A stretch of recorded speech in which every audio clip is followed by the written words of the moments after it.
Hello, and thank you for being with me again.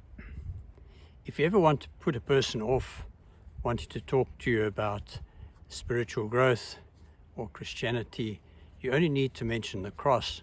So this is maybe one of the braver talks that I've put out there, because I want to focus on this saying of Jesus when he says, "Take up your cross and follow me. And if you don't take up your cross and follow me, you cannot be my disciple." Immediately you mention the cross, as I say, many people want to draw away and feel, well, they would rather not go there.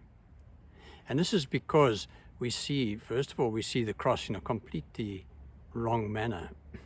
You see, your cross is specific to you, and it's specific to you because it very much brings you face to face with your limitations, weaknesses, or shortcomings.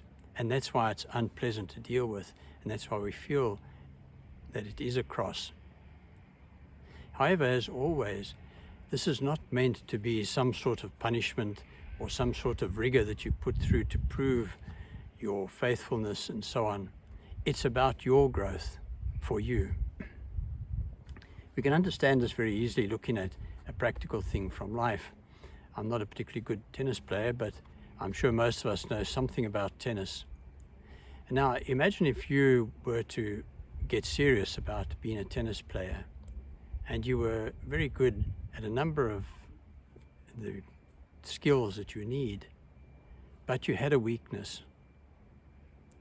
Any good coach would make you work on that weakness, because if they allowed you to start entering competitions with your weakness and you faced a worthy opponent, that worthy opponent would very quickly discover what your weakness was and would be able to take advantage of it. And so your chances of winning anything would be very slim. And so it's in your interest that, even though it's unpleasant to continue to work on what we're not good at, sometimes we need to bring that skill up to the level of our other skills, and so be able to do what we really want to do and need to do to get where we want to go. And exactly the same applies to your cross. Your cross is there to help you to work on your limitations, shortcomings, and so on. And that specifically meets your needs, and that's why your cross is your cross and nobody can carry it for you. However, if you do take on carrying your cross, you will achieve a greater level of spirituality, a greater level of being a real good person in the world who can make a difference in people's lives.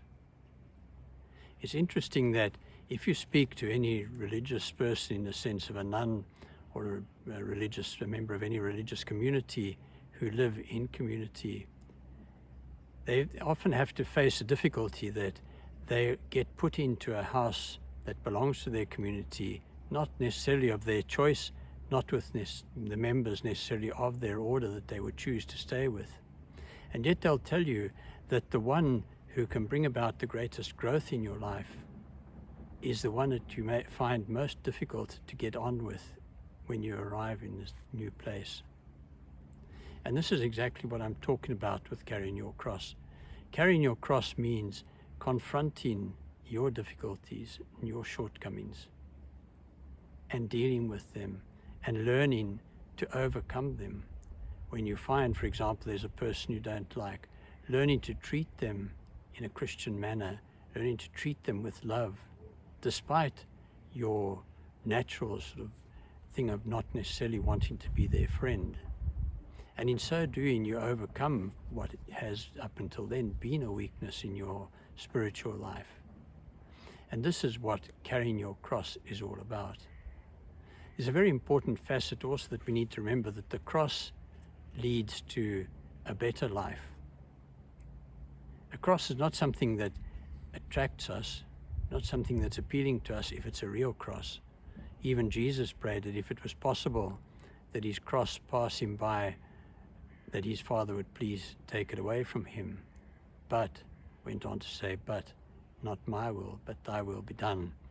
knowing that what he needed to go through, what God's plan was for him to go through, God the Father's plan, was what was needed for the future of what he came to do in the world. And that future was to show us the truth of everlasting life. And in your life too, just as to go back to our example of tennis, if you overcome your weakness, you'll be able to live, you'll be able to play a much better game. So too, once you are able to overcome your weaknesses, especially your important ones, you will be able to become a truly spiritual person who can really bring life and love and happiness to those they come into contact with. And what a wonderful life that is for a person who's able to do that. And this is your calling. And part of that calling, a very important part, is to take up your cross and that way grow and become what you really need to be.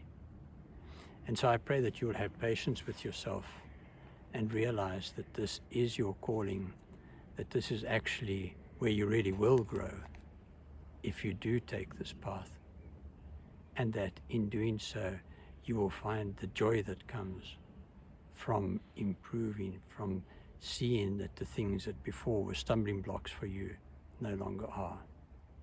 And may God bless you. Thank you.